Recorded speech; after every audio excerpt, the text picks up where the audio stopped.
નમસ્કાર વિદ્યાર્થી મિત્રો, સ્વાગત છે યુટ્યુબ ચેનલ મિશન ગવર્મેન્ટ એક્ઝામની અંદર। આજનો આ ખાસ વિડીયો એવા વિદ્યાર્થી મિત્રો માટે જે ટાટ સેકન્ડરી અને ટાટ હાયર સેકન્ડરીની પરીક્ષાની મેન્સની તૈયારી કરી રહ્યા છે। તો શરૂ કરીએ આજનો વિડીયો। આજનો નિબંધ છે કૃષિ અને અર્થવ્યવસ્થા। જેના હાથમાં હળ એના હાથમાં જગતનું બળ, ખેડૂત જગતનો તાત છે, એનાથી જ અર્થતંત્ર રળિયાત છે। માનવ સભ્યતાના પ્રારંભથી જ કૃષિ એ માત્ર જીવન નિર્વાહનું સાધન નથી, પરંતુ સમગ્ર સૃષ્ટિની ચેતનાનો આધાર રહી છે। કોઈ પણ દેશના વિકાસની ઇમારત તેના આર્થિક માળખા પર ચણાય છે, અને એ માળખાનો સૌથી મજબૂત પાયો એટલે કૃષિ। ખાસ કરીને ભારત જેવા વિશાળ અને વૈવિધ્યસભર દેશમાં કૃષિ અને અર્થવ્યવસ્થા એકબીજા સાથે એવી રીતે વણાયેલા છે કે એક વિના બીજાની કલ્પના પણ અશક્ય છે। અર્થતંત્ર ભલે ગમે તેટલી પ્રગતિ સાધે, ઉદ્યોગો અને સેવા ક્ષેત્રો ગમે તેટલા આકાશ આંબે, પણ આખરે માનવીના પેટનો ખાડો પૂરવા અને દેશની આર્થિક રક્તવાહિનીઓને જીવંત રાખવા માટે ખેતરના ખૂણેથી ઉગતો અન્નનો દાણો જ સર્વોપરી સાબિત થાય છે। ભારતીય અર્થવ્યવસ્થાને પરંપરાગત રીતે કૃષિ પ્રધાન અર્થવ્યવસ્થા કહેવામાં આવે છે। દેશની અડધાથી વધુ વસ્તી પ્રત્યક્ષ કે પરોક્ષ રીતે રોજગારી માટે ખેતી પર નિર્ભર છે। ગ્રામીણ વિસ્તારોમાં તો કૃષિ એ જીવાદોરી સમાન છે। જ્યારે ગામડાઓ સમૃદ્ધ થાય છે ત્યારે જ દેશના બજારોમાં તેજી આવે છે। ખેડૂત જ્યારે પોતાના ખેતરમાં પરસેવો પાડીને મબલખ પાક ઉતારે છે ત્યારે તેના ખિસ્સામાં આવતી આવક માત્ર તેના પરિવાર પૂરતી મર્યાદિત નથી રહેતી।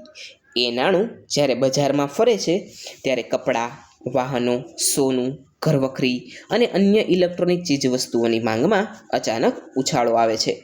આમ અર્થતંત્રના ચક્રને ગતિશીલ રાખવાનું પ્રાથમિક બળ કૃષિ ક્ષેત્ર પૂરું પાડે છે। જો કોઈ વર્ષે ચોમાસું નબળું રહે કે પાક નિષ્ફળ જાય તો તેની સીધી નકારાત્મક અસર માત્ર ગ્રામીણ અર્થતંત્ર પર જ નહીં, પણ દેશના મોટા મોટા ઉદ્યોગોના ટર્નઓવર પર પણ આપણે સ્પષ્ટપણે જોવા મળે છે। ખેતર લીલાછમ થાય જ્યારે, દેશની તિજોરી છલકાય ત્યારે, ધરતીપુત્રનો રાજીપો જ લાવે આર્થિક સમૃદ્ધિની લહેર। ઉદ્યોગો અને કૃષિ વચ્ચેનો સંબંધ અત્યંત ગાઢ અને પૂરક છે। દેશના અનેક મોટા અને મુખ્ય ઉદ્યોગો પોતાના કાચા માલ માટે સંપૂર્ણપણે કૃષિ પર નિર્ભર છે। સુતરાઉ કાપડ ઉદ્યોગ માટે કપાસ, ખાંડ ઉદ્યોગ માટે શેરડી, તેલીબિયા ઉદ્યોગ માટે મગફળી, સરસવ અને સોયાબીન જેવા પાકો ખેતીમાંથી જ આવે છે। આ સિવાય ખાદ્ય પ્રક્રિયા ઉદ્યોગ એટલે કે ફૂડ પ્રોસેસિંગ સેક્ટર આજે અર્થતંત્રમાં ઝડપથી વિકસી રહ્યું છે, જેમાં બટાકાની વેફર્સથી લઈને ફળોના જ્યુસ અને અથાણા સુધીની અસંખ્ય વસ્તુઓનો સમાવેશ થાય છે। આ તમામ ઉદ્યોગો લાખો લોકોને રોજગારી આપે છે અને દેશના જીડીપીમાં મોટો ફાળો આપે છે। જો કૃષિ ઉત્પાદન ખોરવાય તો આ બધા ઉદ્યોગો ઠપ થઈ જાય અથવા તેમની ઉત્પાદન ખર્ચ વધી જાય, જે આખરે મોંઘવારીમાં પરિણમે છે અને સામાન્ય નાગરિકની આર્થિક કમર તોડી નાખે છે। આંતરરાષ્ટ્રીય વ્યાપાર અને વિદેશી હુંડિયામણ કમાવામાં પણ કૃષિ ક્ષેત્ર અગ્રેસર ભૂમિકા ભજવે છે। ભારતમાંથી ચા, કોફી, મસાલા, ચોખા, કપાસ અને ફળોની મોટા પાયે વિદેશોમાં નિકાસ થાય છે। આ નિકાસના બદલામાં દેશને કિંમતી વિદેશી હુંડિયામણ પ્રાપ્ત થાય છે, જે દેશની આર્થિક સ્થિરતા માટે ખૂબ જ જરૂરી છે। વિદેશી હુંડિયામણની મજબૂતી દેશના રૂપિયાનું મૂલ્ય જાળવી રાખવામાં અને આંતરરાષ્ટ્રીય સ્તરે દેશની શાખ વધારવામાં મદદ કરે છે। આ ઉપરાંત રાષ્ટ્રીય ખાદ્ય સુરક્ષા એ અર્થતંત્રનો સૌથી સંવેદનશીલ હિસ્સો છે। જો કોઈ દેશ અન્નની બાબતમાં આત્મનિર્ભર ન હોય તો તેણે અનાજની આયાત કરવા માટે અબજો રૂપિયા ખર્ચવા પડે છે। ભારત પોતાની વિશાળ વસ્તીને અનાજ પૂરું પાડીને વધારાના જથ્થાની નિકાસ કરે છે, જે આપણા આર્થિક સ્વાવલંબનનું પ્રતીક છે।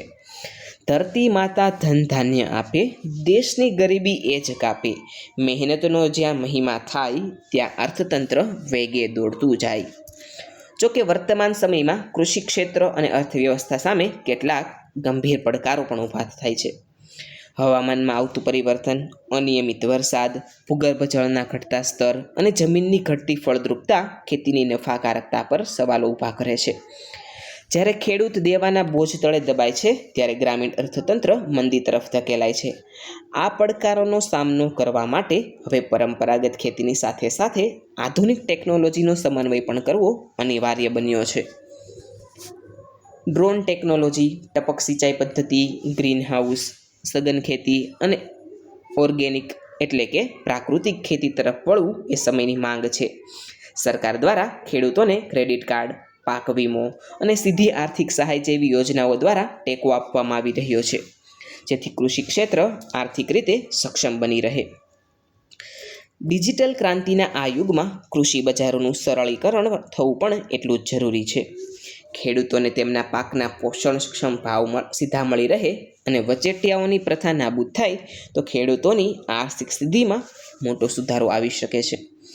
જ્યારે ખેડૂત આર્થિક રીતે સમૃદ્ધ થશે ત્યારે દેશની અર્થવ્યવસ્થા આપોઆપ મજબૂત બનશે.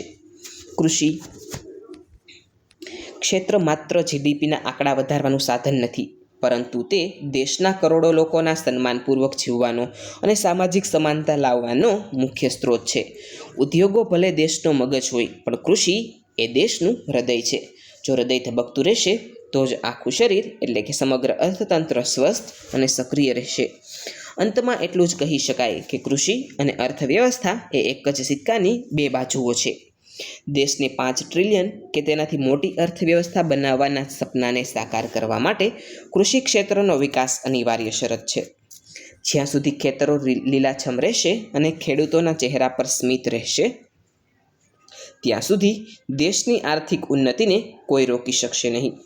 કૃષિના મજબૂત પાયા પર જ એક આત્મનિર્ભર, સક્ષમ અને વૈશ્વિક સ્તરે અગ્રણી અર્થતંત્રનું નિર્માણ થઈ શકે છે.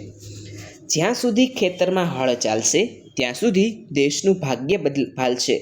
કૃષિ અને અર્થતંત્રનો આ સંગમ ભારતને જગતમાં મહાન બનાવશે. વિદ્યાર્થી મિત્રો, આજનો વિડીયો આપને કેવો લાગ્યો છે તે નીચે કોમેન્ટ સેક્શનમાં જરૂરથી જણાવજો. આવા જ એક અન્ય નવા વિડીયો સાથે આવતીકાલે ફરીથી મળીશું. Thanks for watching.